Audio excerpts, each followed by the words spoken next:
Good evening, and welcome to the Alaska Children's Trust Anchorage Mayoral Forum with a focus on children, youth, and families. We're coming to you live from the Tudor Road Studios. I'm Trevor Storrs, President and CEO of the Alaska Children's Trust, and I am honored to be your moderator tonight. I want to thank our co-hosts, the Alaska Literacy Program, Big Brothers and Sisters of Alaska, Polynesian Association of Alaska, League of Women Voters, Alaska Behavioral Health, Anchorage Neighborhood Health Center, and Thread for their help in putting on tonight's forum. I also want to acknowledge that we're having this candidate forum on the unceded land of the Dena'ina people. Tonight, our focus will be on the most valuable resource Anchorage has, our children and youth. They are often overlooked when we discuss policy and how we shape the future of our community because they don't vote. They are like political orphans. Tonight, we're going to change that by lending our voice to ensure issues impacting them are not overlooked. With us tonight, in alphabetical order, are current Mayor of Anchorage, Dave Bronson, who has served our community for the past 3 years. Suzanne LaFrance, who served on the Anchorage Assembly from 2017 through 23. Bill Popp, who served as President and CEO for the Anchorage Economic Development Corporation for over a decade. And Chris Tuck, who served as a member of the Anchorage School Board and as a member of the Alaska House of Representatives for over a decade. And to learn more about these candidates, we encourage you to visit their websites, and we'll put those in the chat. So welcome, candidates, and thank you for taking the time to join us to talk about children, youth, and families. Now, before we start the questions, I want to take a moment to answer the question we continually ask ourselves at the Children's Trust. How are our children doing? We're going to show you some slides tonight. The slides you will see tonight are just a snapshot of how Anchorage children and youth are doing. The data we're sharing is from Kids Count, a national program of the Annie E. Casey Foundation that centralizes data related to children, youth, and families. You'll see a QR code on your screen, and it will appear again at the end of the slideshow. This code is a link to the Children's Trust website where there is additional data. So let's go through the slides. Overall, Alaska is ranked 38th in the nation for child well-being. For the past decade, we have always been in the bottom half of the nation. Nationally, Alaska has one of the highest rates of uninsured children. We're going to pause for a moment because the screen is not advancing. Thank you very much. We have one of the highest rates of uninsured children in the nation. Mental health is a critical issue facing many of our teens. Nearly 40% of high schoolers feel sad or hopeless almost every day for 2 or more weeks in a row. Here, you see the percentage of teens using different substances: alcohol, tobacco, marijuana, and prescription medications. All of those have been decreasing over the years. However, vaping has been on the rise over the years. Only a third of our children enter kindergarten ready. Most children start school with a deficit. Nearly 1 in every 4 students miss more than 10% of the school year, causing further deficits. There is a bright spot.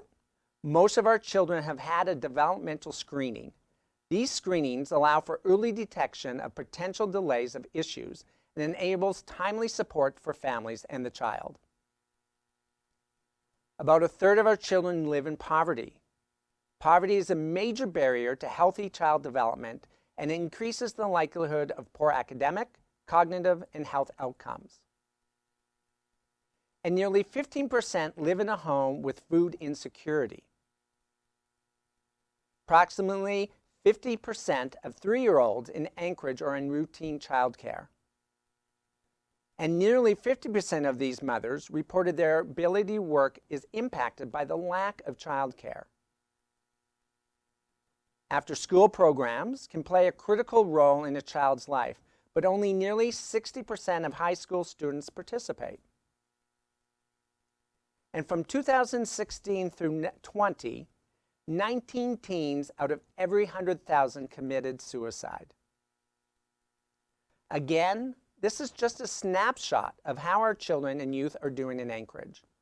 The QR code is that link to our website where you can find more detail. All right, let's get to the good stuff. Let's begin the conversations.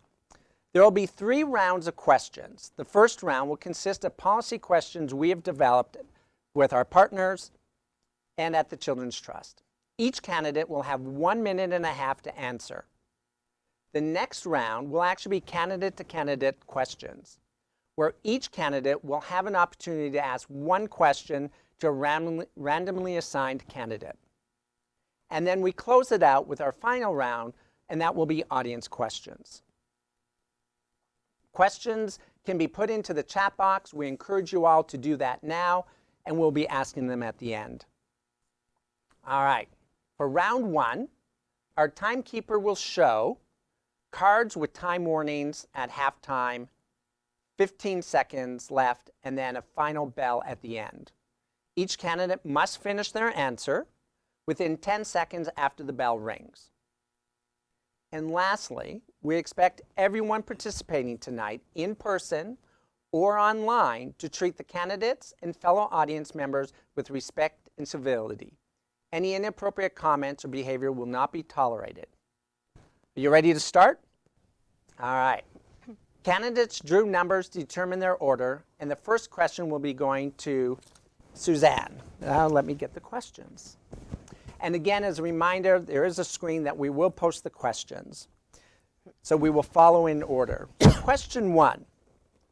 As longstanding community leaders, share an achievement that you take pride in that has broadened access to the knowledge, skills, supports, and resources for Anchorage children and families need to thrive.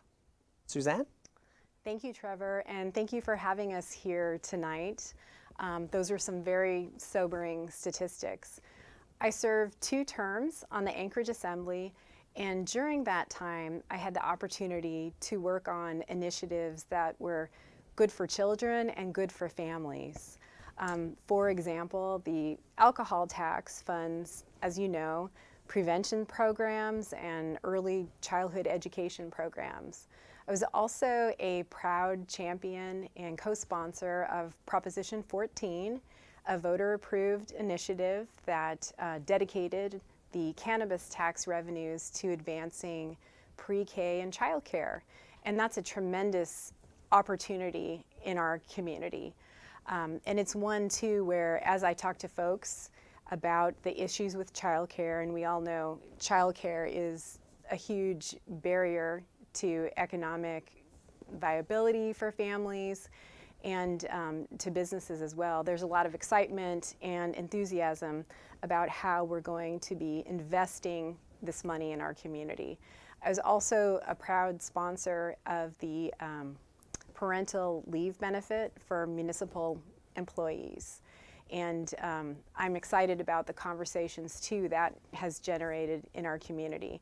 As mayor, I'll be a champion for children and families. I think what's good for kids is good for all of us. Fantastic. Chris? Thank you, and thank you for this opportunity to present tonight. Good long list of people that are endorsing this, so thank you to everybody. I served in the Alaska State Legislature for 14 years. Prior to that, I served as treasurer of Anchorage School District. So throughout my my career as a public servant, I've done everything I can for public education. Most recently, I would say the Alaska Reads Act. I'm very proud of that. I introduced the bill. That was a long haul. A lot of maneuvering had to take place to make that happen. And fortunately, the Anchorage School District now has part of their foundation formula a base student allocation increase in that because of that, because they're taking advantage of the pre-K programs that we have in that Alaska Reads Act. A child first needs to learn to read before they can read to learn. And then not just in an English language, but in any language, because once they are proficient to read in a language, then they can learn so many other languages after that. So that's one of the things I've done most recently that I'm proud of.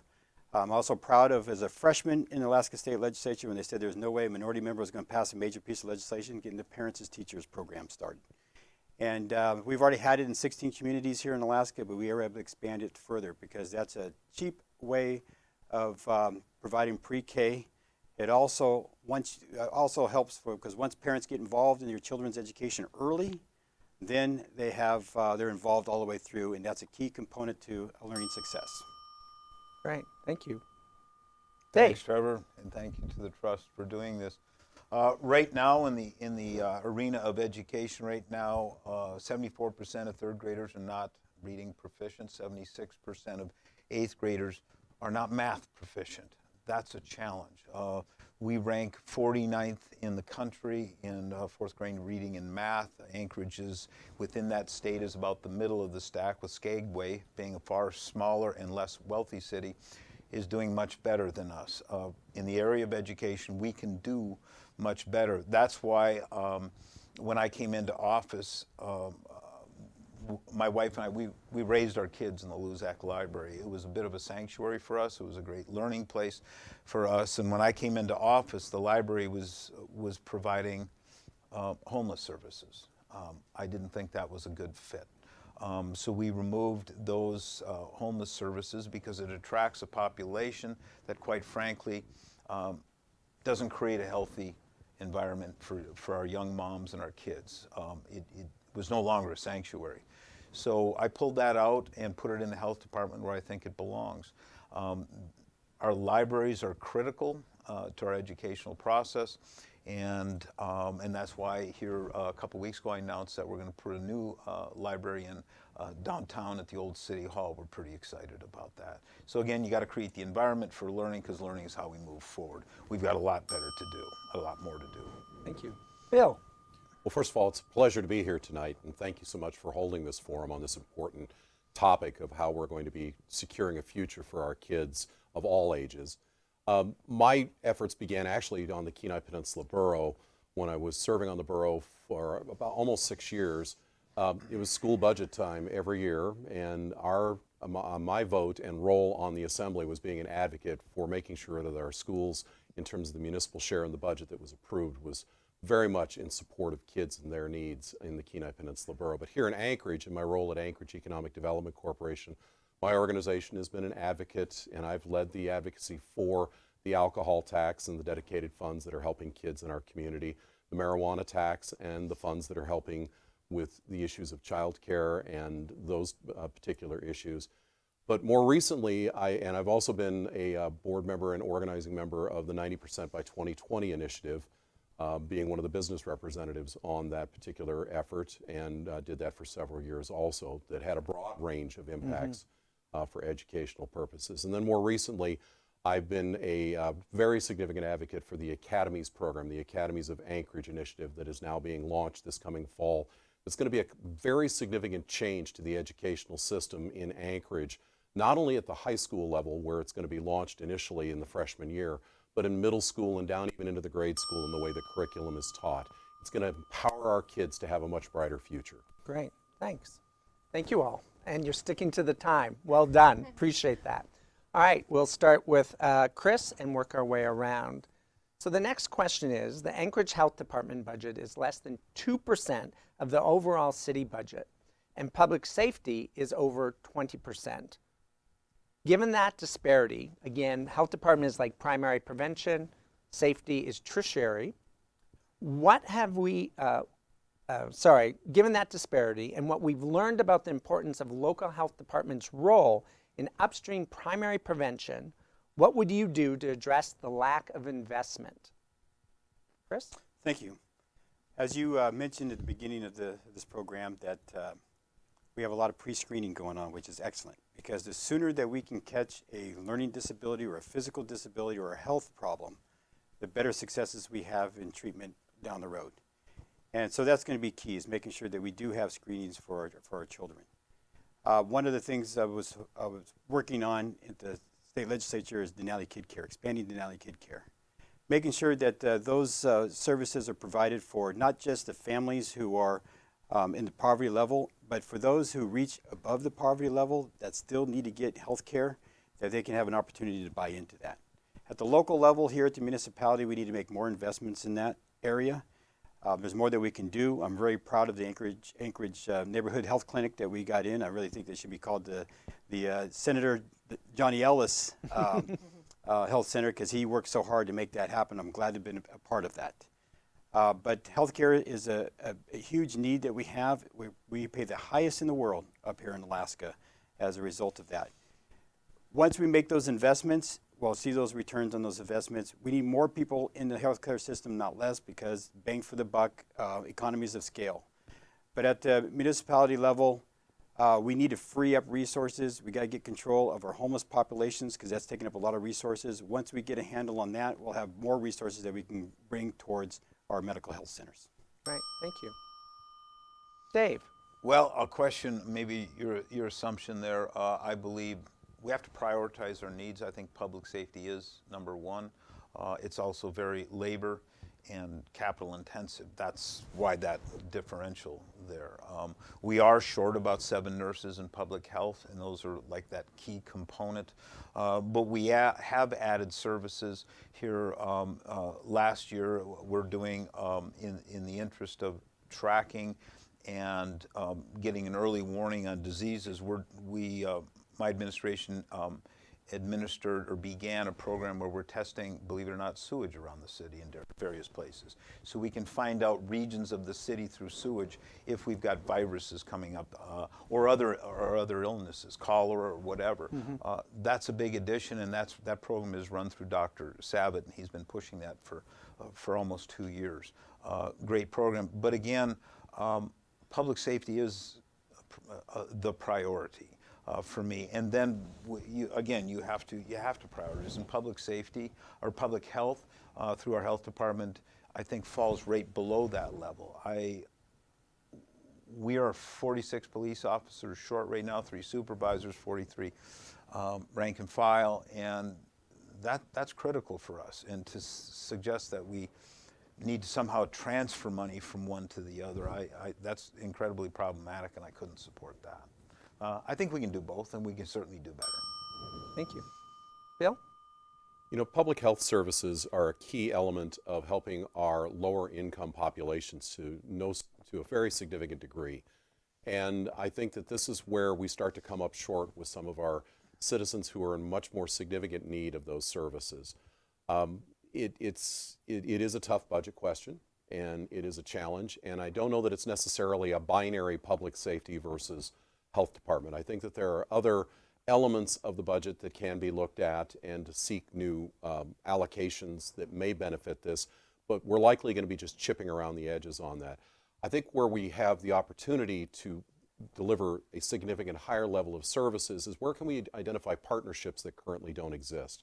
How can we leverage the resources of other entities, whether they're in government or in the private sector, that can be brought to bear in partnership with our existing health department once we get it fully staffed up, which we should be doing very quickly, and making sure that we've got an alliance of effort in this, not just solely focusing on our own single health department alone. I'd like to see it expanded. I would look for opportunities to expand the health department, but I also think that there is a second front that we need to look at in terms of better leveraging other resources to bring together the totality of resources that we need to do a better job for all of our citizens in Anchorage. Thank you. Suzanne? Thank you, Trevor. You know, I think this one really starts with the basics. And by that I mean staffing up to be able to provide the services that are already in the budget. And the health department has hit a vacancy level of 40% at times, and there isn't a director. There's been an acting director now, I think, for over a year. And so the health department has really shifted from a big part of its mission of prevention and public health and outreach to just, contracting to certain essential services. And in the past, the health department, I know, has provided well baby clinics and vaccination clinics, and they haven't been able to do some of those activities at full strength. And so again, it really starts with staffing up to ensure that we can fulfill that mission of public health and outreach, and then also growing that pie of resources. There are opportunities for grants too, for program funding that can leverage existing taxpayer dollars, and we need to be going after those monies. But we can't right now because the municipality is understaffed and that is impacting the ability to provide these essential services. Right. Thank you all. Well, Dave, you're going to kick off the third question. We're seeing a nationwide increase in book banning in municipality and school libraries, including in Alaska. Proponents of book banning claim it is needed to protect children and youth from inappropriate content. Opponents of book banning claim it limits access to diverse perspectives. As mayor, how would you approach decisions related to banning certain materials in the Anchorage library system? The only banning that I've heard about in the Anchorage library system is, and it's older. We used to ban Huck Finn, Tom Sawyer, those kinds of things. As far as I know right now, there's no banning going on of any kind in the municipal library system. But at the end of the day, the question's appropriate or inappropriate content. We determine that through our laws. I know a few months ago the Attorney General came out with a decision on what is appropriate and what is inappropriate according to state law. I think this is governed by state law and certainly municipal code, but I would ask the question, is everything, just because it's in a book, is it appropriate for children? Is it appropriate for teens? Is it appropriate for adults? Well, adults get to determine for themselves. But we go through a lot of efforts in our society on protecting children. I would ask, is everything appropriate? And it's probably not. I mean, would we put I don't know if it still exists, but a Hustler magazine and think that's, okay, let's go to the extreme. Is a Hustler magazine appropriate in the children's section of a public library? I think we'd all agree it's not. So is there anything else that's similar to Hustler that shouldn't be there?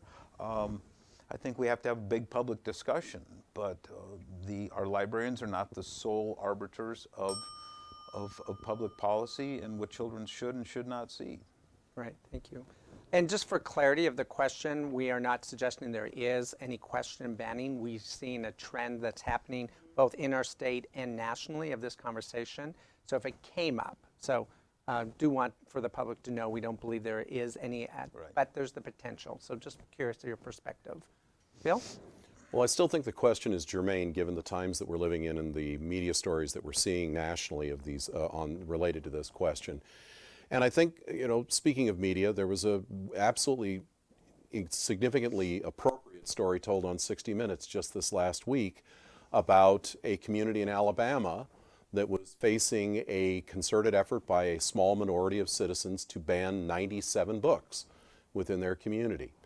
Well, this community had a very carefully structured set of processes to determine age appropriateness. And in the face of this onslaught of demands for banning books by a small group of individuals, they went ahead and formed a group of people that represented over 120 citizens from the community, read all the books, and then put them up to the standards that had already been adopted by the city through a community process, through a legislative process, through a rigorous process with the community. And by the time they got done, they suggested the 2 books were inappropriate for where they were and they were taken off the shelves. That's the kind of process that we need in place. This solves all of this hypothetical and brings in a set of structures and well thought out processes so that if there is a question that arises where an administrative decision was made to place a book in a particular section in the library and a parent really feels strongly that that doesn't fit the needs of a child in their age group that has got access to that book, then there is where the rubber hits the road, where we've got the process already in place that's very robust. Great, thank you. Suzanne? Thanks, Trevor. Well, I gotta say, as a mom of 3, I get very excited when I see a book in the hands of any of my kids. And so honestly, my focus is on how do we get kids to read more and how do we ensure they have the skills to read. It is important that kids have access to age-appropriate materials. And I think right now there's a lot of fear about ideas. And one of the ways, too, that we can protect kids and make them more resilient is to provide them with educational environments where they can process and talk about complicated ideas, ideas that will impact them. And again, you know, it needs to be age appropriate, and that's where having professional librarians, professional educators, and parents too in that discussion is really important. And it is important to have clear processes because we're not always going to agree, and people need to know that there is a way that we address these difficult issues that they can rely on that will be fair, and that ultimately we are all focused on ensuring that we prepare our kids in the best way possible to live in this complicated world. Thank you. Chris? Thank you. Well, this is a trend that's going on in lower 48. The fact that it's not happening up here lets me know that people are happy with the way that things are going right now. As was mentioned, we do want to make sure that our books are age appropriate. We also want to make sure that we have libraries access to anyone and everyone. And, you know, reading expands our horizon. It's knowledge. It's the reason why our libraries are free in the first place. But I think we need to go one step further.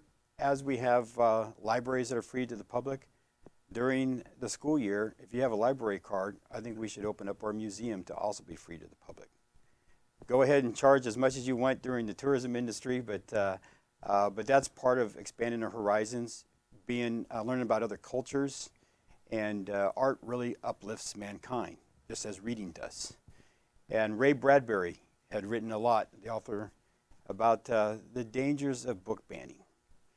And it's a fictional, he writes fiction materials, but more futuristic, scientific type of material. But it shows you the dangers of how society will be shaped if you do not have books available for people. Because again, it does expand horizons, it creates creativity, and it helps us solve the problems of the world. Right. Thank you. All right. We're going to start with you, Bill, for question number 4. 32% of Anchorage children live in poverty, as you saw. Inequities like this in our communities increase stress on families, both economically and socially. What are your strategies for ensuring all Anchorage children and families have access to what they need to thrive? It's a big challenge. It We've is. been fighting this issue for decades, and it never seems to improve as much as we all want it to improve. And it's about having an economy that is full of opportunity, which right now we've got jobs going wanting, and so there's obviously a disconnect with some of these children living in poverty where parents are unable to achieve economic success, and we've got to start addressing that issue in terms of language skills, English as a second language, the issues related to workforce training, the issues related to just the simple issues of what they are dealing with in their own lives economically, the cost of housing and its disproportionate impact on their ability to put food on the table. And we have to start addressing those issues through trying to adjust our housing situation in Anchorage. None of these things are easy. And you have to persevere, and you have to carry it on administration after administration, because mayors are only there for 6 years. And this is and assembly members have the blessing of being there for 9 years, or the curse, depends on their point of view. But these are small periods of time in an issue that really has been with us for decades and will likely be with us for decades to come. And we've got to do a better job of concentrating our focus on those key fundamentals that help to make those families more successful and thereby help those children to rise out of that level of poverty that they are currently suffering from. Thank you. Suzanne? It's really expensive to live here, and that can be really hard on families. 2 areas that would be a focus of mine as mayor: housing, ensuring that we have a pro-housing culture in the municipality, cutting red tape, bringing municipal assets to the table to engage in more public-private partnerships. Like Minneapolis, they invested in public-private partnerships and increased the number of housing units, and that brought the cost down. Second thing is childcare. Again, we've got great opportunity to pursue with Proposition 14, and I'm excited about that moving forward so that we can really work to make childcare more affordable, quality childcare more affordable to families. And then I would say, you know, schools, public schools are such a connection and sometimes a place, the only place where some students can rest, go to the nurse's office, have a full meal. And it's so important that we invest in our schools. And as mayor, I will be a strong voice to bring people together and advocate on behalf of our schools, because they can do so much good to provide support to families and also ensure that kids have access to those basics. Right, thank you. Chris? Thank you. Well, we need to have a growing, healthy economy. One that just doesn't benefit the few, but uplifts and benefits everybody.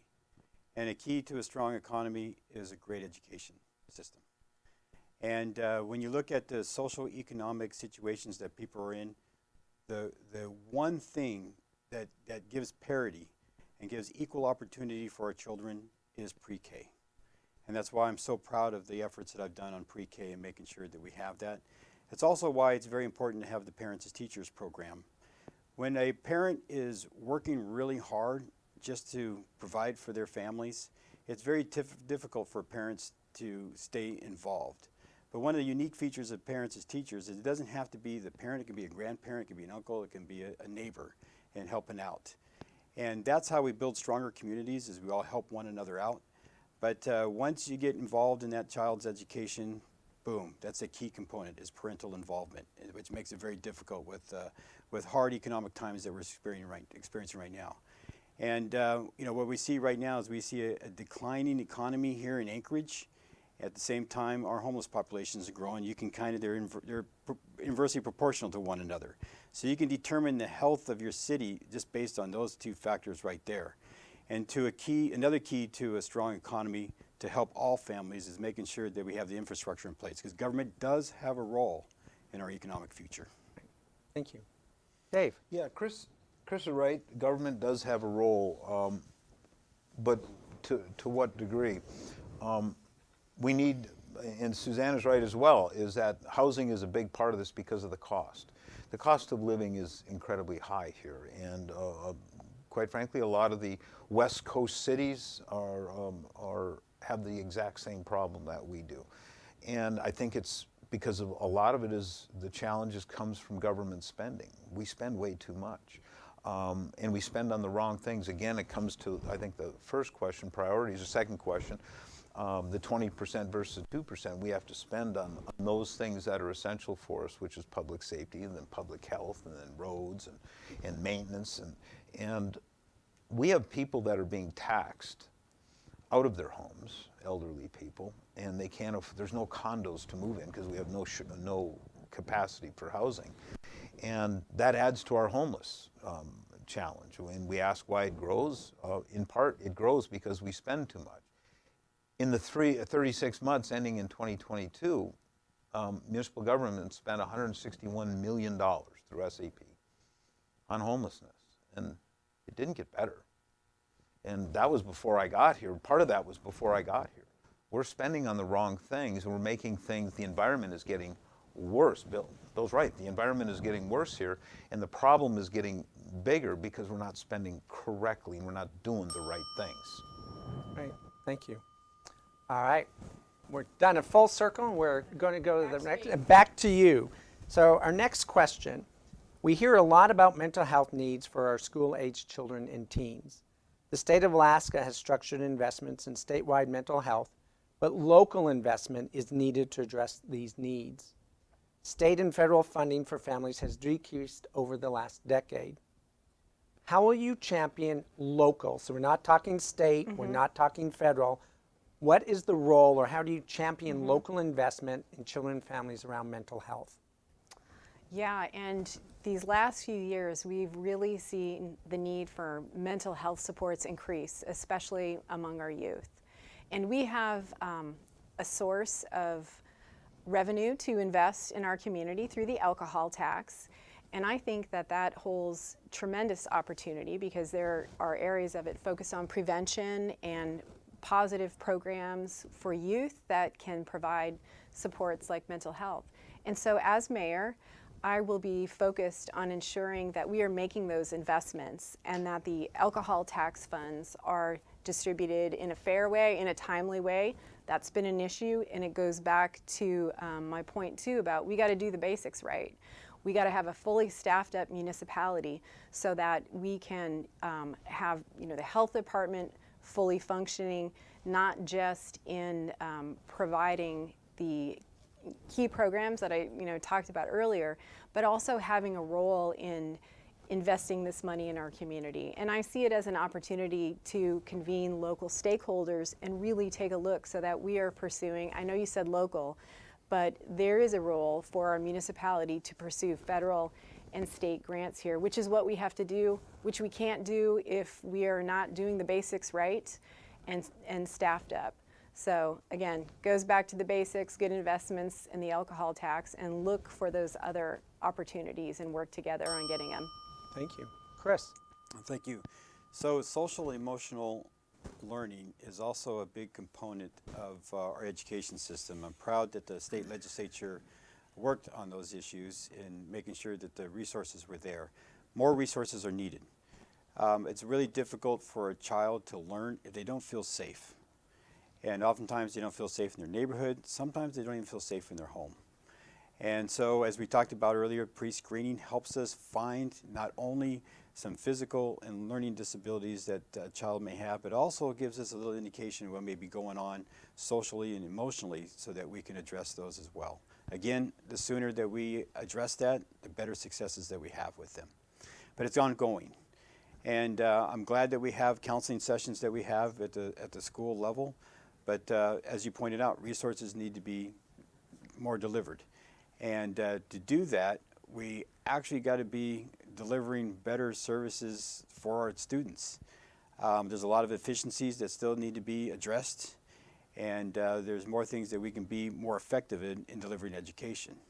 Of course, the Alaska Reads Act, we're hoping that plays a huge role in making sure that we are more efficient in delivering, because if you're doing a lot of resources on remediation, then it's hard to have available resources for the social emotional learning component of their learning career. Right. Thank you. Dave? Well, it all kind of ties together. A key component of this success would have to be the public school system, I believe. We have the resources, we have the buildings, but right now there are 55 schools. Right now they hold about 27,000 students, and by 2028 that's going to be down to about 13. So we're spending our money on buildings, and we're not spending it in the classroom. When I say in the classroom, not just teachers' pay, and I believe, I've said this for years, coming from a family of teachers, that teachers should be some of the highest paid people in our society and not some of the lowest. They're the lowest now. They can't afford the housing. They don't come up here. We can't recruit enough teachers.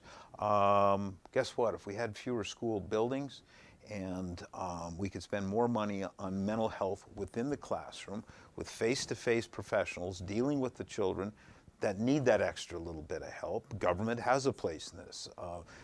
The public school system is government. There's not necessarily a marketplace solution on this.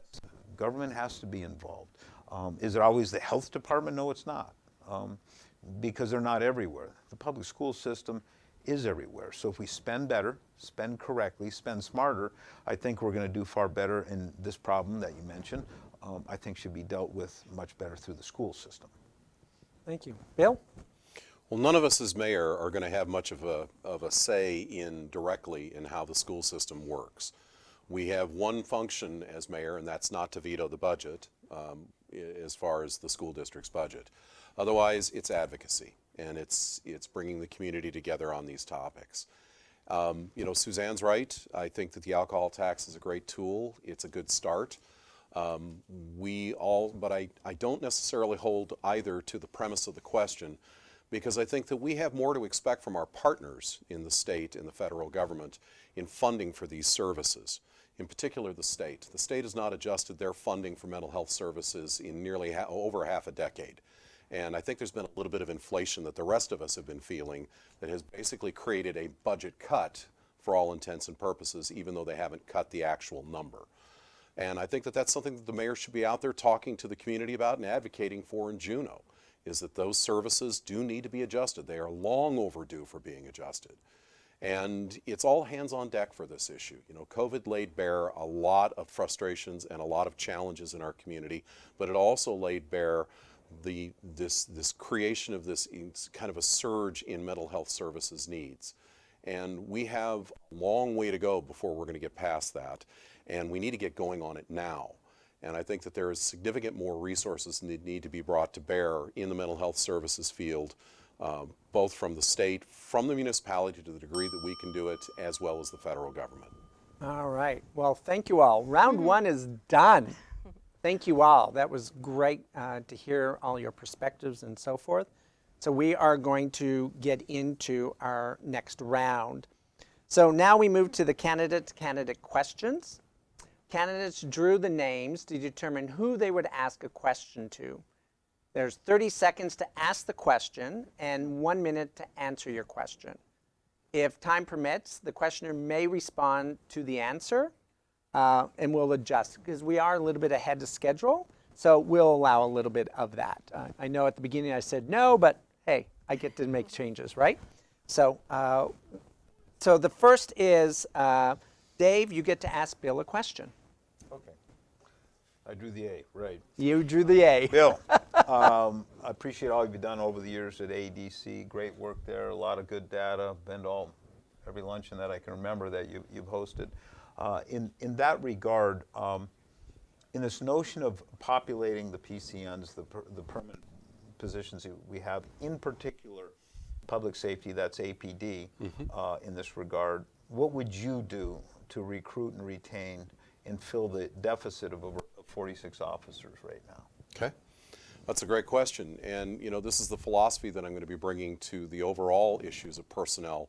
I'm going to make sure that we've got the right professionals leading the organization. I'm not casting any aspersions on current professionals, but I want to make sure that we've got the best people leading the organizations that have that ability to inspire and lead their team and bring about a elevation of morale.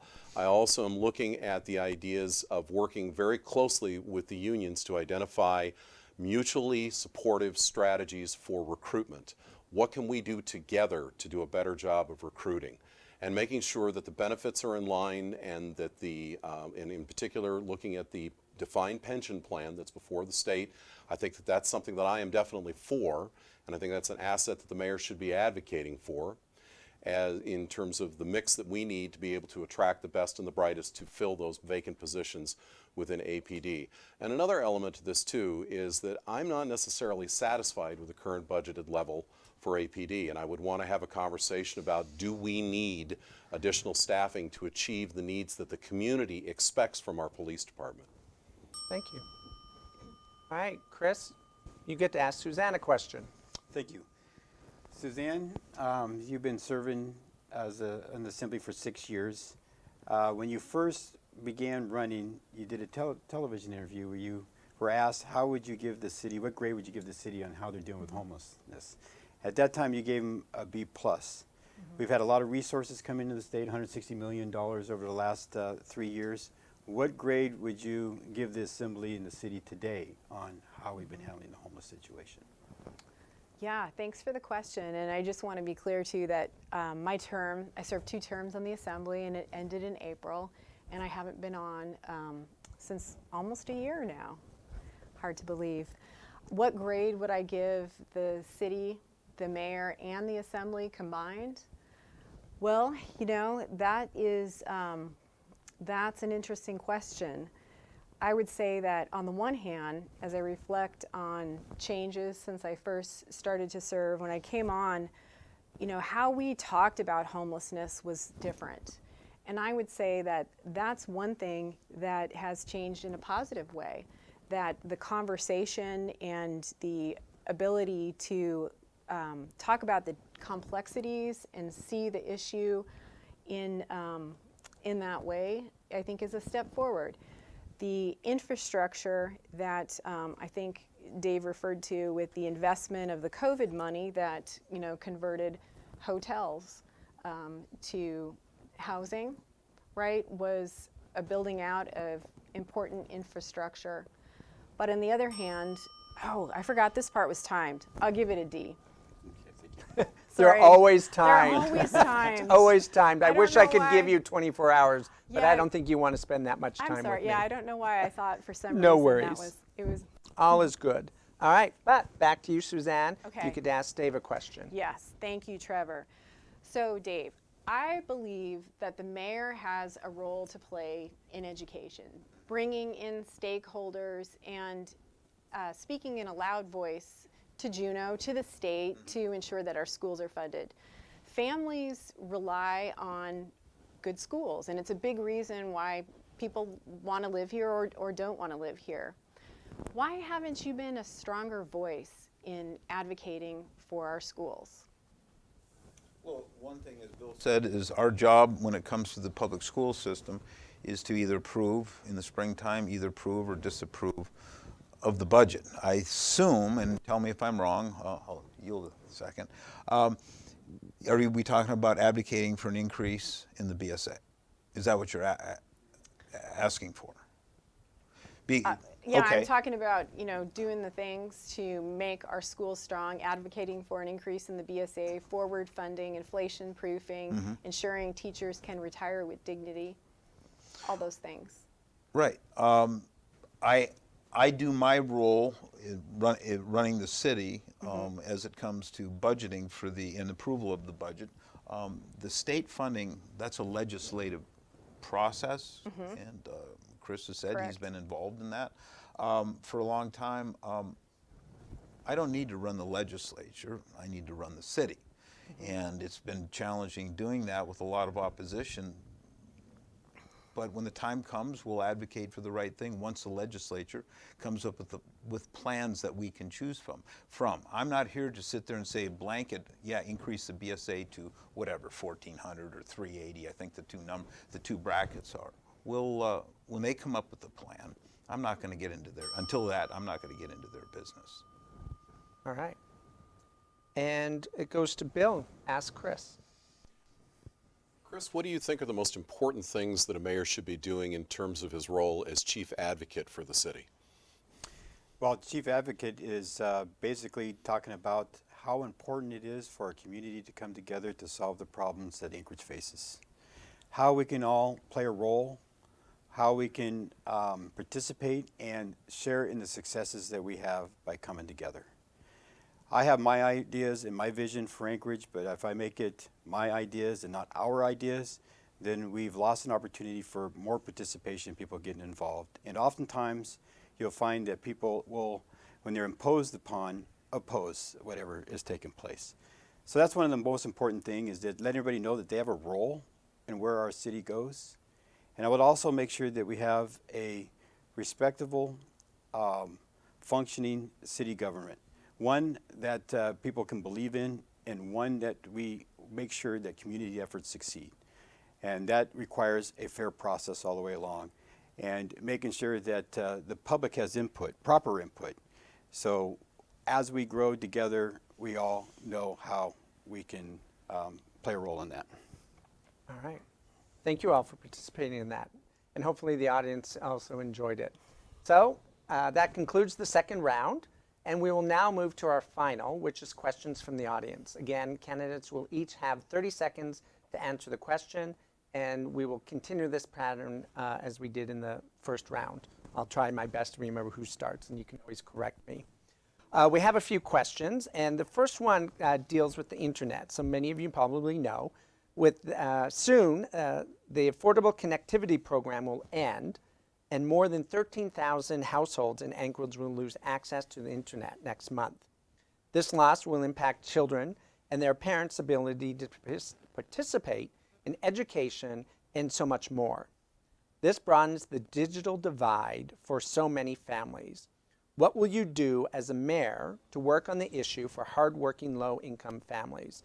And you did question 5, so we actually will start with Chris first, and we'll continue around. Okay, the last part of that was, as mayor, how could we make sure that low-income families can participate in a stronger education, if I paraphrase that right? Yeah, how will you, as mayor, work on this issue of access to broadband when this program disappears, because so many families depend on it to access various services or schooling from home, things of that nature? Well, fortunately, we're going to have a lot of broadband investments coming in here to the state of Alaska. Anchorage is going to be able to participate on that. We need to make sure that if we cannot provide broadband services in someone's home, that at least they can go to a library and get really reliable broadband services there. Libraries offer so much more than just books, and so that's one of the components that we got to ensure. But as we go more and more digital, of course, access is going to be really important. Right. It's 30 seconds. These sorry, ones are fast. I messed that one up. Thank you very No, much. no mess ups. All is good, as far but as it the is timing. quick. Yes. All right. Dave? Well, I'll speak fast.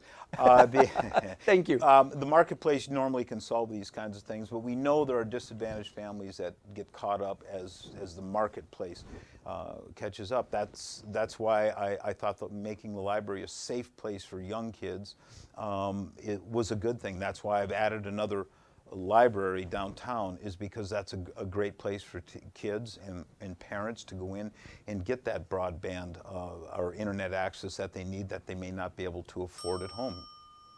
I know it's fast. Yeah. Bill?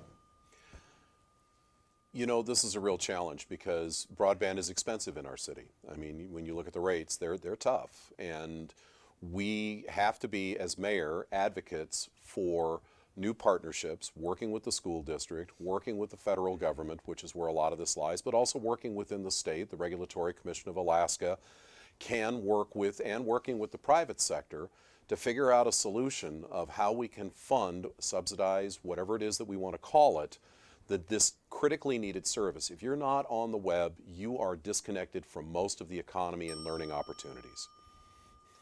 This is another example of the high cost of living here. And I agree that pursuing federal opportunities will be important. But as mayor, I believe that using the power to convene stakeholders and others in the industry to really, take a look at what can we do? Are there some innovative ways that we can address this issue and increase access and affordability to folks who live here in Anchorage? Fantastic.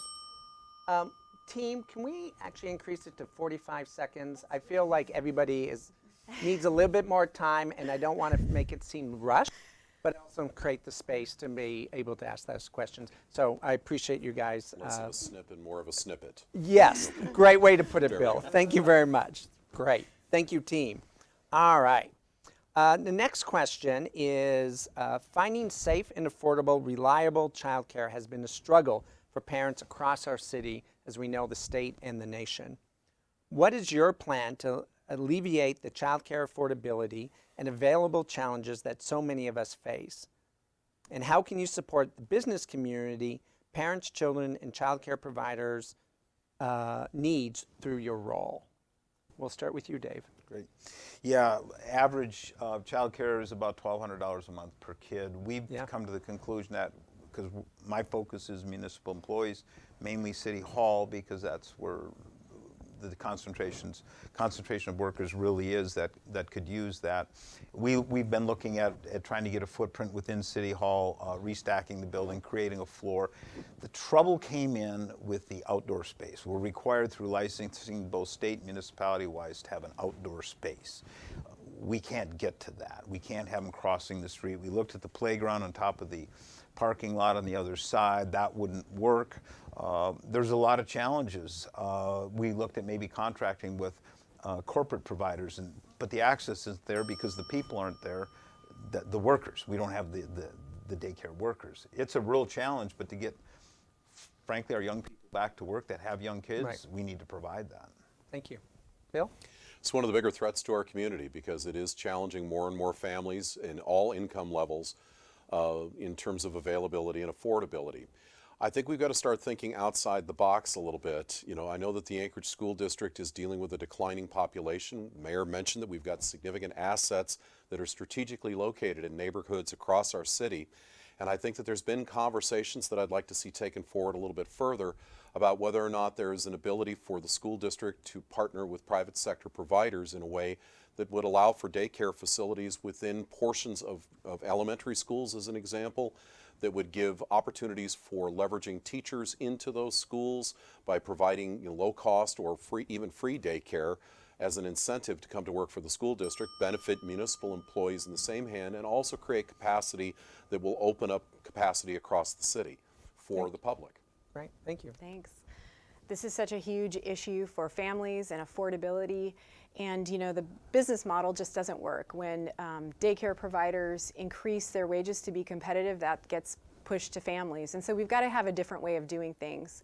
And we've got an opportunity with Prop 14 and the money from the cannabis tax revenues to invest that in solutions and come together to figure out better ways that we can offer high quality childcare, access to it to families. I think also some of the work we've seen at the state level provides some opportunity with the task force to connect with folks, with stakeholders in our community to potentially leverage funds from the federal government as well. But it's something where we've got to have all the stakeholders at the table, and we really need to be thinking of innovative ways. Thank you. Chris? Thank you. As a young single parent, Campfire was a rescue for me and my family. We had child care services before school started and then after school for when I was able to come pick up my son. And so I think that's a great example of what we heard earlier from Mayor and Bill and from Suzanne is that, we have the elements there that we can pull it all together. We got more revenue coming in from the marijuana tax. But that's a great use of our facilities. Our facilities should only be for from starting school and the last day of class ending. We can expand that, and that's a good example of the public-private partnership already in place. When I got out of needing Campfire, I don't know how people behind me can afford it because it just keeps going up and up. All right. Well, let's build off of this. Anchorage School District in September will be changing their school times.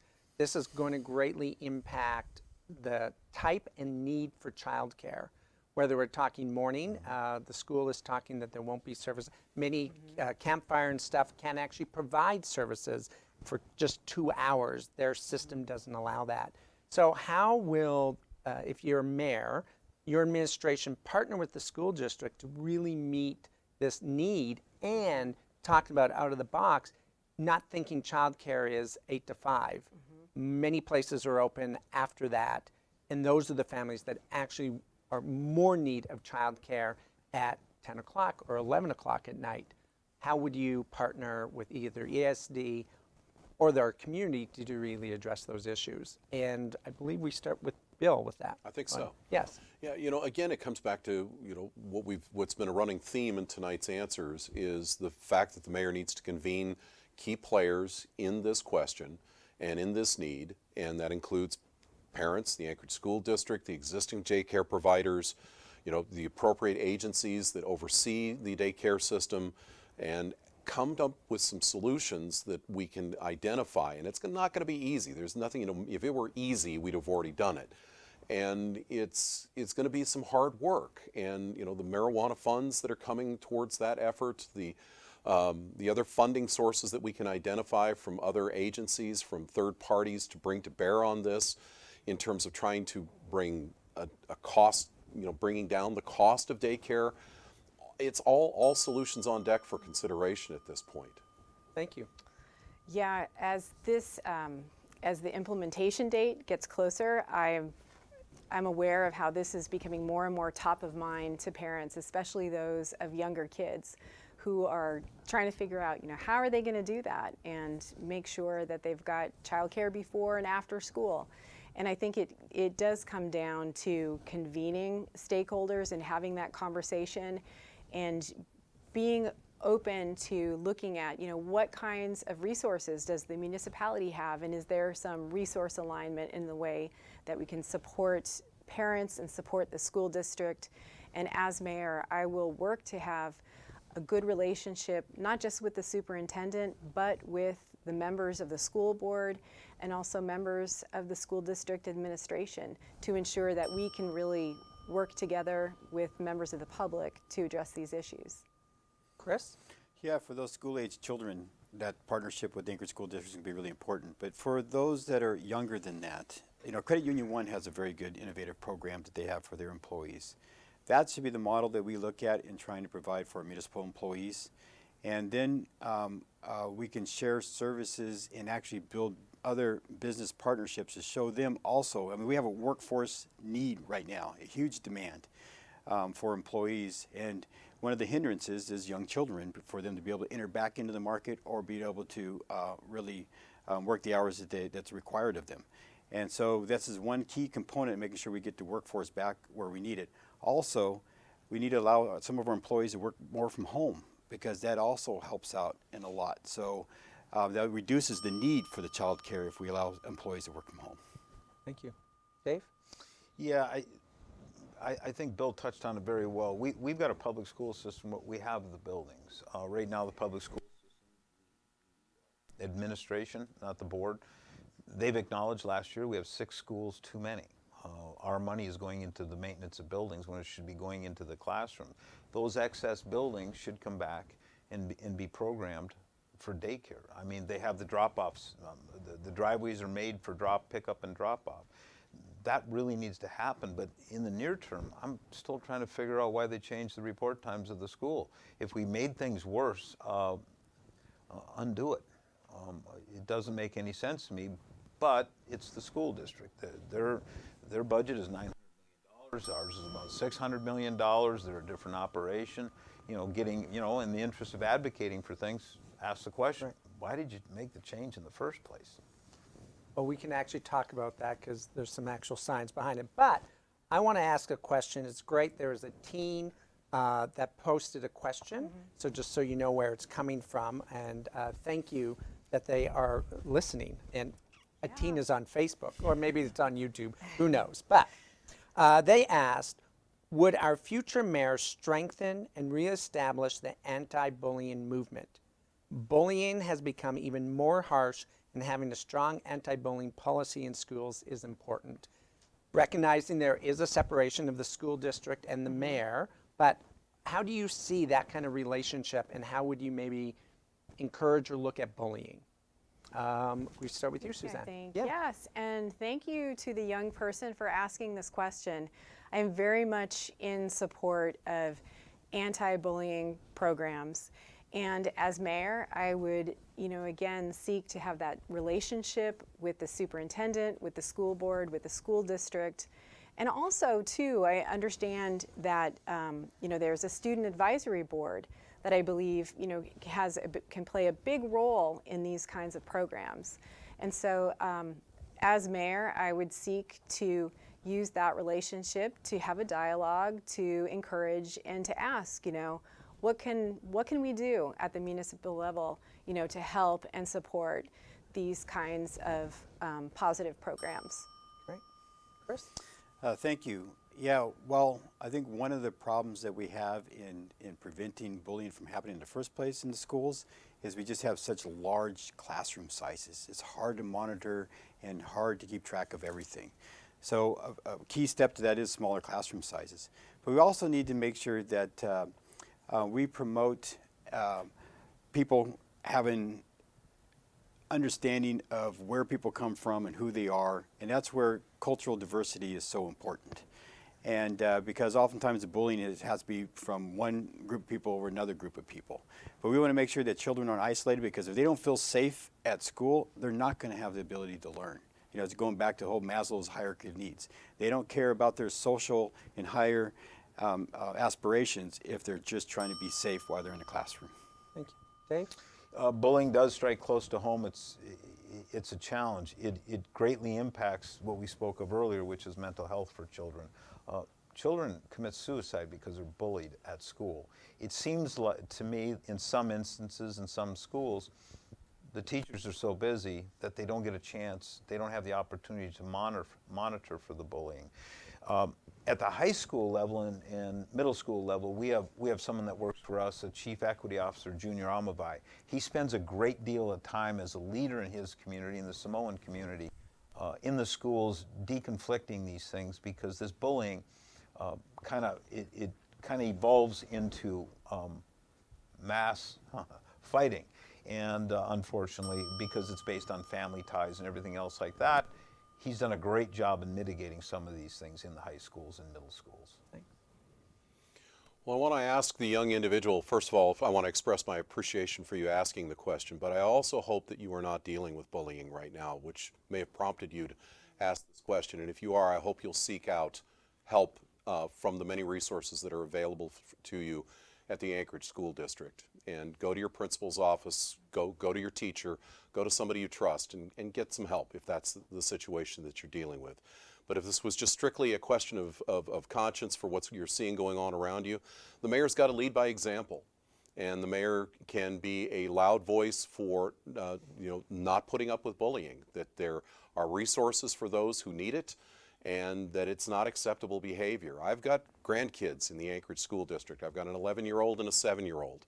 And we are ever vigilant to make sure that they are not being bullied in school. Thank you very much. Well, that's a question dear to me as well. As a kid that was excessively bullied and contemplated suicide multiple times because of it, and because of who I am and a member of the LGBT community, I understand that. And I do appreciate it's about the acceptance of diversity in our community. And definitely if the youth, and thank you, Bill, for bringing it up, reach out to a trusted adult. It's really important. I want to circle back around the healthcare question, not healthcare, but I'm sorry, but the health department question about 2% and 20%. The question wasn't formed in such a way that suggested that it should be 20% and 2% by any means. But really understanding, we know everything shows this on an economic level. If we just get down to the brass tacks of things, of money, when we invest early and we do primary prevention, really set things up, our overall costs greatly change. We have less people in the jail system. We can reduce homelessness. We might not need as many police, and or the police are more actually available and not so overrun by the needs and so forth. It greatly reduces the cost. At the Children's Trust, we've been talking about that at the state level.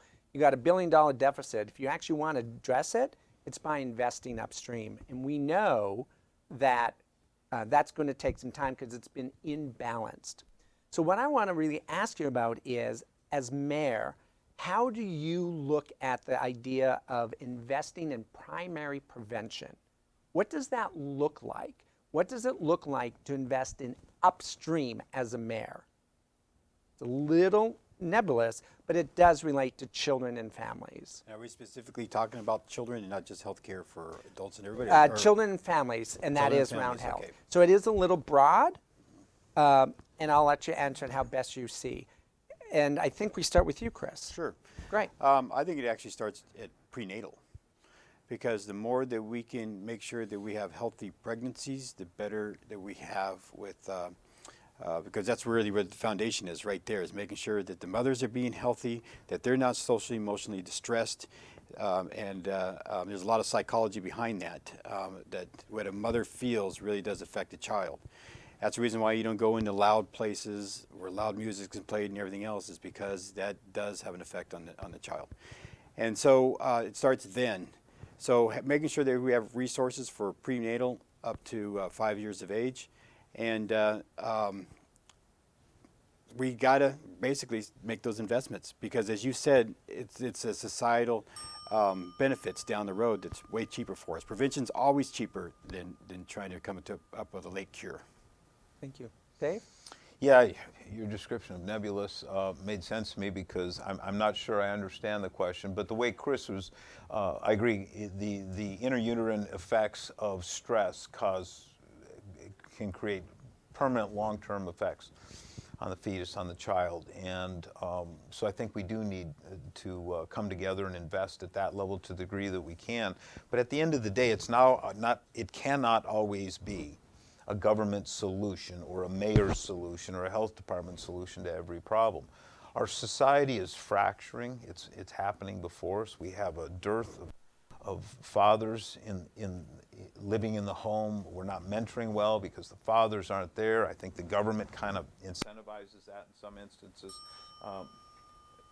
This is a full system problem, and it's going to take all hands on deck, full systems solution, but it's not always a government solution.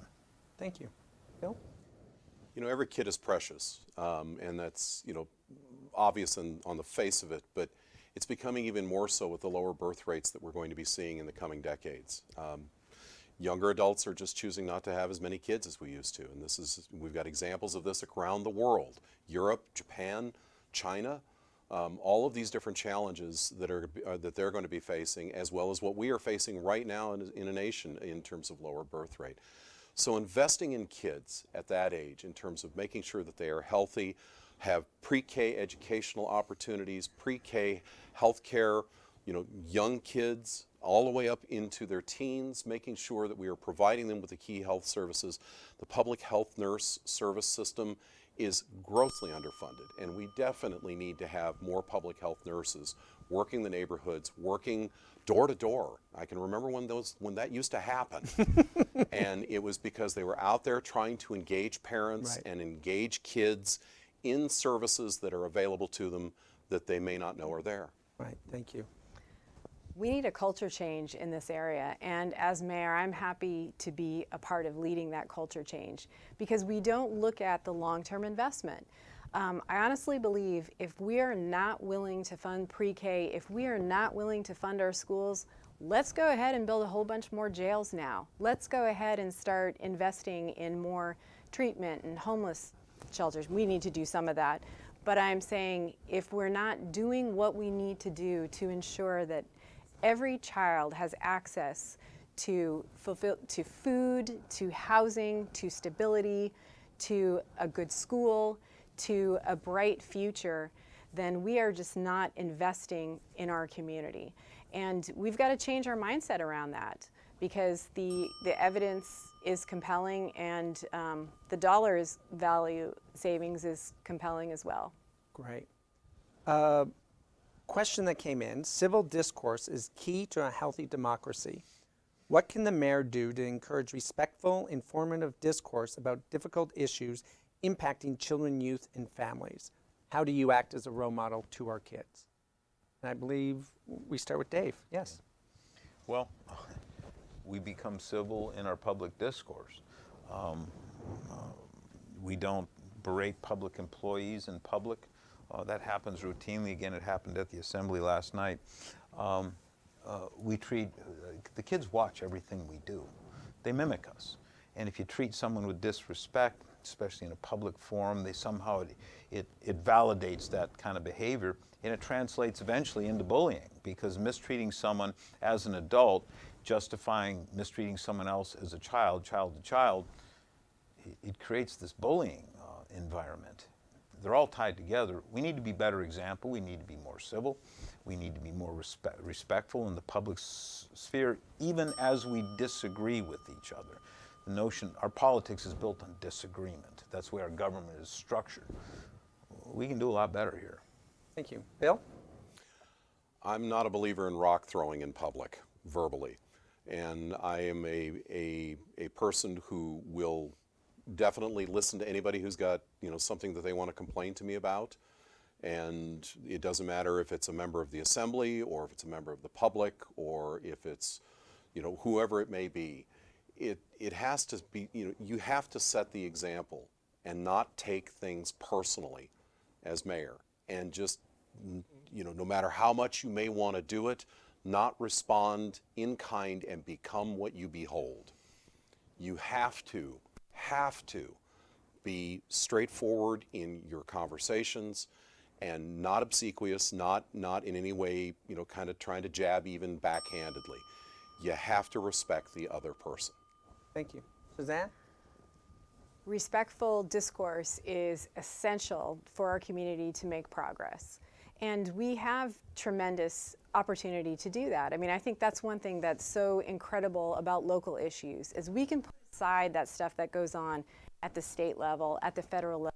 We can really connect as individuals, as neighbors, focused on specific problems that we can solve together. I've seen it many times over, but it really begins with a commitment to treating each other with respect as human beings and finding that common ground. We have so much common ground living in this amazing place with so much potential. And that's one of the things I really love about our community. I'm excited to set a high standard of respect as mayor, and I look forward to working together to solve problems. Thank you. Chris? In my public service, we mentioned one of the R's, but I've always lived by 3 R's. The first one, of course, is relationships. In government, you can't get anything done without building relationships. That's step number 1. Number 2, respect. And that's how you build relationships, to treat people with respect, respect their beliefs, respect their viewpoints, and also respect their aspirations. But most importantly, respect for the institution. Because if you lack respect for the institution, then it becomes a process that people don't want to get involved in. And that's also including respecting the public when they come to testify. And then my third R is reputation. Make sure you maintain your own reputation, because that's also how you build relationships. And but I think we all emphasized the importance of respect, but I also want to emphasize the respect for the institution. If things get out of hand, bring that gavel down and get order before you continue on. We're going to ask one more question, and then we can close out for tonight. We're going to make it a 1-minute response, because I think it's going to take it. Throughout tonight, I've heard from each one of you at different points, we need to invest more. We know that the funding that comes in either from feds or state has been decreasing, and we're more dependent on local investment. We have seen through the passing of the alcohol tax and through Prop 14 for childcare, the public wants to contribute, but they want to be designated in what they contribute. When you keep talking about investment, we have limited resources. It's either change the funding where it's directed, or rather than talking about what we don't have, maybe talk about what we can have and look at other resources. So I would like you to explain to many of our families that are watching, when you say we need to invest more, how are you actually going to do that and actually be specific? And I will hold you to being specific. If I feel like you are talking politics and being generalized, I'm going to stop you and I'm going to make you do it. And it could be looking, going, no, we're only spending what we have, It could be looking at other funding source. I'm going to challenge you because the public wants to know that. So with that, I believe are we with you now? I'm forgetting. You know what? If we aren't, I am. Fabulous. We're going to start with you, Bill. Go I'm for gonna it. just ask you, in terms of, you're talking about the context of children and families. Yes. Okay. To be able to do any of this, to really make childcare affordable, $5 million for the marijuana is just a nice pour into the bucket, but doesn't even get close. We are seeing our just overall investments in the health department of doing those type of screenings. It's not just a lack of getting people to fill those positions, but to even afford those or to expand the number. If you want nurses knocking on every door, how are you going to afford that? What does that look like? Well, okay. So we've already talked about the marijuana funding, and we're still waiting to see how that's ultimately going to be allocated. So that's a question that needs to be answered. But I believe that we need to, first and foremost, look to other sources of funding, and one way that we can do that in a more intentful way is to have a grant writing department within the municipality that is serving the needs of all departments of the municipality in the pursuit of funding to fill unmet needs that local resources may not be able to cover. So I think that that's one way where we can go at this, because there are substantial grants from the U.S. Department of Health, HUD, Department of Transportation, just go on, U.S. Department of Justice. There are any number of avenues that we can be pursuing much more aggressively than we currently are. The other piece is that we need to perhaps look at the idea of other revenue streams. And what could that be? Could it be a sales tax? And how would that sales tax be allocated under the cap? How would that sales tax be allocated outside of the cap? That's a very loaded conversation, because there are any number of things and any number of needs and interests that would immediately be at the table, but it's the kinds of conversations that we need to be not afraid of to have in this community, but also be willing to take the time to have the conversation. Because what I've seen in the past is, let's hurry up and get this done and get it on the next ballot with like 30 days notice. Right. And that has poisoned the well in many ways in terms of having that conversation. Thank you. Suzanne? Well, we've talked about the cannabis tax revenues, and we've talked about the alcohol tax revenues and those programs a little bit. I believe there's still more opportunity to pursue. I mean, as Bill said and I said earlier, grants. We've got to have departments staffed up to do that, and we've got to be in a position where we can be recipients and good investments of those grants as well. And so that means we got to get the basics right, and we've got to ensure that we are staffed up and a municipality where people want to work. I think also we need to make sure that we are spending our tax dollars in a way that gives taxpayers the best value for their money, and we're not right now. I mean, quite frankly, scandals, lawsuits, those cost money. And so we need to spend what we have in a way that provides a better return on investment for taxpayers before we have those conversations about potentially a sales tax, which I know some folks are excited about potential property tax relief, but worried about what impact it could have if it doesn't contain, if it's not structured right and doesn't have the right exemptions, so that it doesn't put more economic pressure on families and other folks. Thank you. Chris? We do need to be more effective and more efficient with the services that we provide. It is precept upon precept. One thing that we all share from this meeting today is prevention is always cheaper than trying to solve problems later on. The best investments we can make is in the health and the education of our children. 1 to 14 return on investment for pre-K. And for every dollar we spend, we can save up to $14 in all the social problems that come along with that. So it's wise investments in the beginning.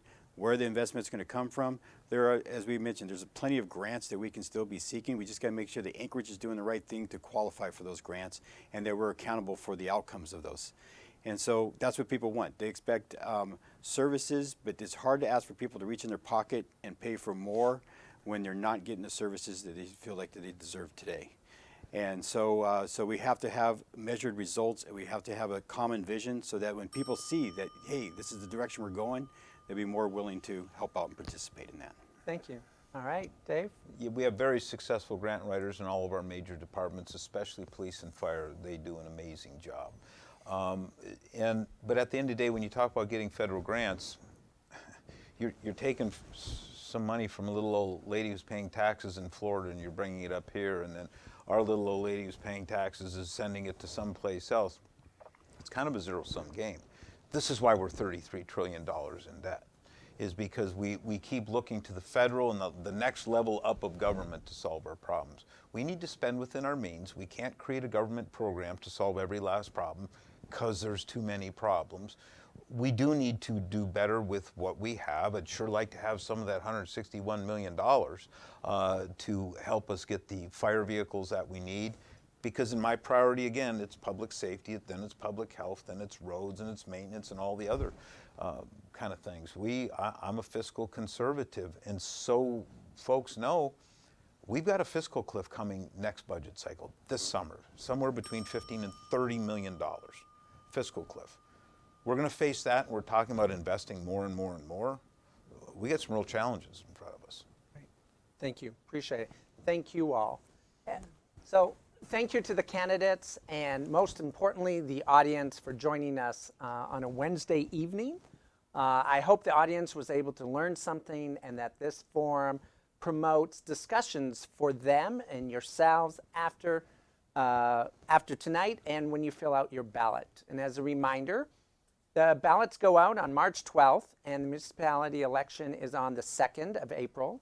Your ballot will be sent to your voter registration address and can be mailed, deposited in a secure mailbox, or ballot box, I should say, stationed at many community locations, or vote in person early or on election day.